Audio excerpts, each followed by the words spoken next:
हो तेरे दिल में बसूंगी ओ साजना।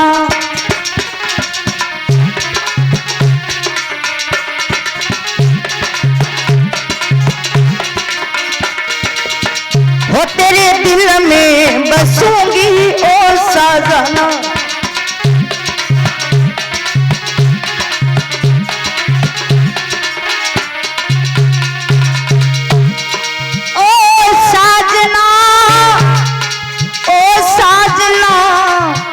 तेरे मन में आए हाय मन में तेरे दिल में बसूंगी ओ बालवा।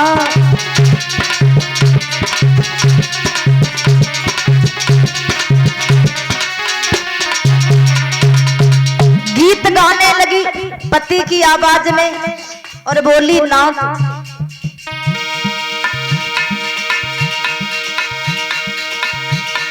तुम भमरा बनोगे मैं भमरी बनूंगी बागों में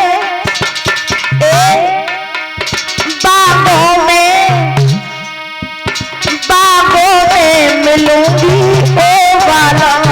तेरे दिल में बसूंगी ओ साजना।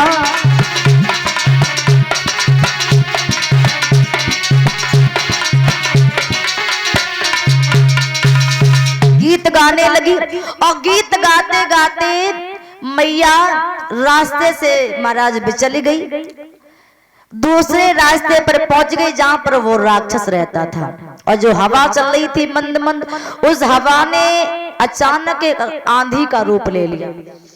आंधी का रूप लिया, मैया ने पीछे मुड़ करके देखा, सखियां दिखाई नहीं दी तो जोर जोर से रोने लगी।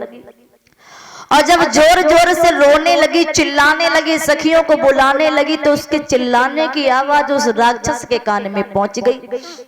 और जब राक्षस के कान में आवाज पहुंच गई तो आज वो राक्षस उठ करके खड़ा हो गया। देखा, अरे ये तो उग्रसेन की पत्नी है पवन रेखा, बहुत सुंदर है। अरे मैंने जितना सोचा था उससे अधिक सुंदर निकली है तो। और राक्षसों की सोच महाराज कभी अच्छी नहीं हो सकती।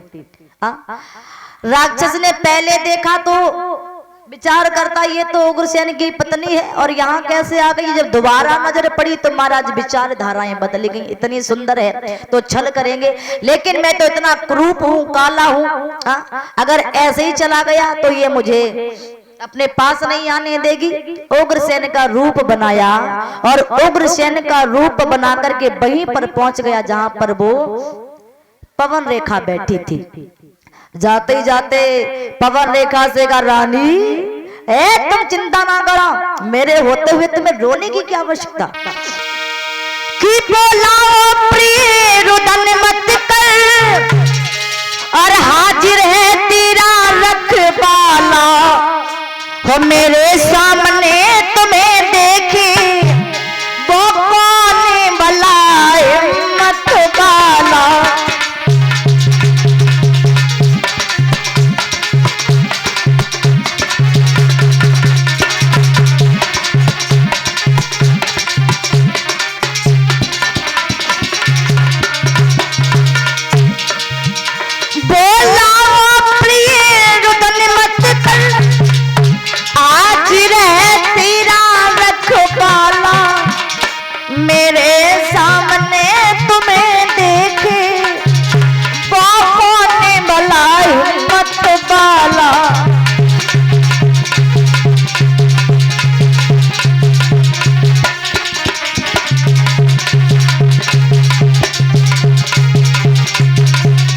और क्या बोला, देखो तुम चिंता ना करो, मेरे होते हुए घबराने की कोई आवश्यकता नहीं है। इस बार का सुख लूटे जीवन में इनको इतराए, जो वन में खिले हुए गुल हैं जीवन में इनको शर्माए।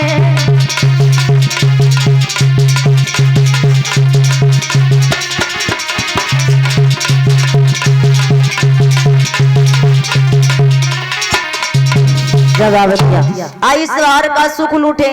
अरे ये मौसम और ये समय बार बार नहीं आएगा।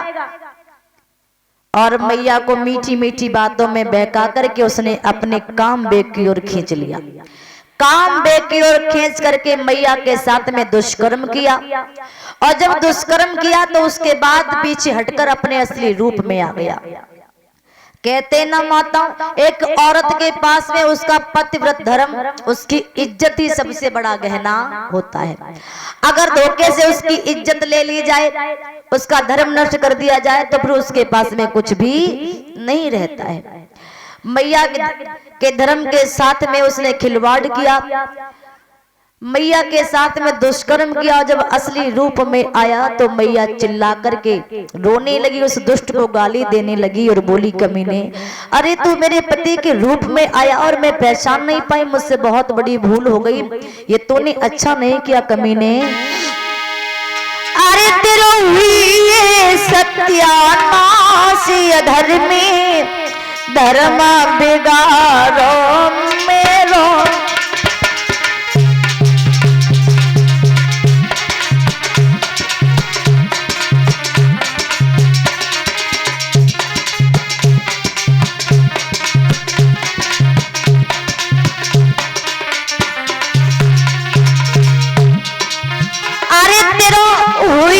सत्यानाशी अधर्मी, धर्म बिगाड़ो मेरो।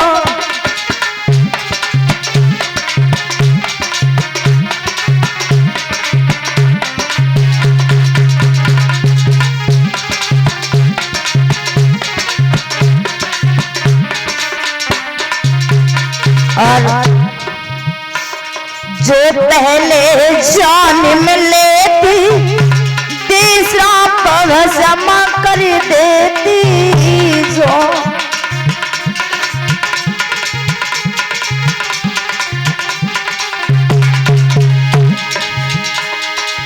मैया रही है रुदन मचाई, पापी धर्म बिगाड़ो मेरो।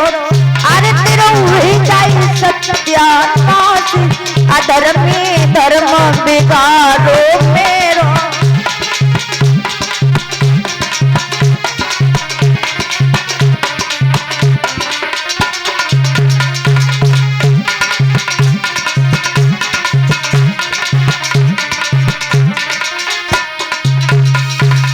जैसे ही उस राक्षस को गालियां देने लगी तो राक्षस बोला, पवन रेखा, अरे तुम मुझे गालियां दे रही हो, तुम तो खुशी मनाओ कि मेरे संयोग से तुम्हें एक बेटा की प्राप्ति होगी, एक बेटा पैदा होगा मेरे तुम्हारे संयोग से। मैया पवन रेखा ने कहा, अरे नीच कमीने, जो तेरी संयोग से, जो तेरे बिंदु से बेटा होगा ना, वो तेरी तरह नीच नालायक और राक्षस ही पैदा होगा।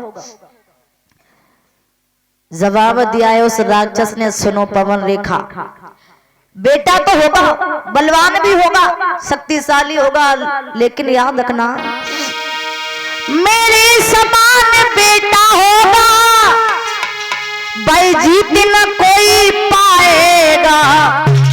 हर राजा नर की बात है क्या, बस इंद्रिया की जाएगा।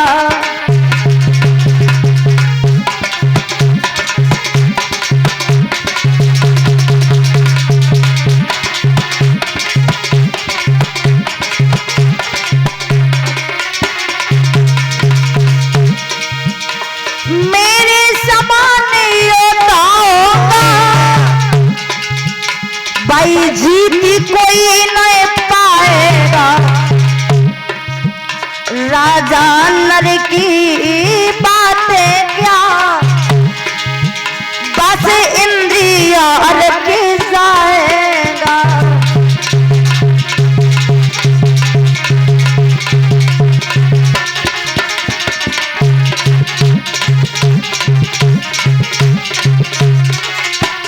और सुना, योद्धा तो मेरे समान होगा, शक्तिशाली बलवान होगा, बड़ा प्रतापी होगा। अरे ऋषियों और ब्राह्मणों को वो बेशक बहुत सताएगा, परिवार ब्रह्म के हाथों से वो बेटा मुक्ति पाएगा।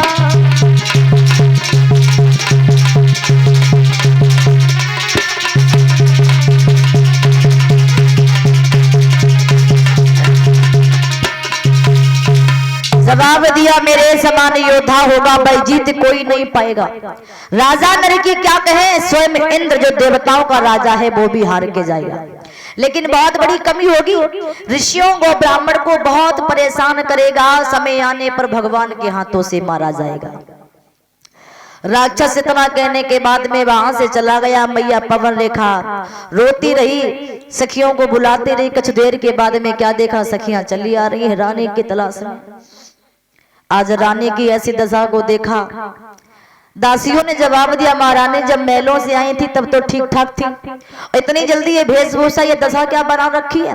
तो मैया ने ये तो नहीं कहा कि मेरे साथ में दुष्कर्म हो चुका है। बोली मैया कि रानी बोली, तुम निकली गई, बंदर ने मोए पछाड़ दिया, सारा श्रृंगार बिगाड़ दिया, मेरी साड़ी को फाड़ दिया। ऐसा ही नहीं, एक हट्टो कट्टो सो बंदर, एक हट्टा कट्टा सा बंदर मेरे गाल पे थप्पड़ मार गया, सारा श्रृंगार बिगाड़ गया, मेरे कपड़ों को फाड़ गया। जब रानी ने ये बात कही तो सभी दासियां महारानी से बोली, रानी अब देखो देर मत करो, जल्दी से यहाँ से चलो, कहीं ऐसा ना हो वो बंदर दोबारा से यहाँ पर आ जाए। आज महारानी मैया पवन रेखा सभी सखियों के साथ में, बांदियों के साथ महलों में लौटी आई। धीरे धीरे समय गुजरा, लेकिन जो घटना घटित हुई मैया ने ये बात किसी को बताई नहीं।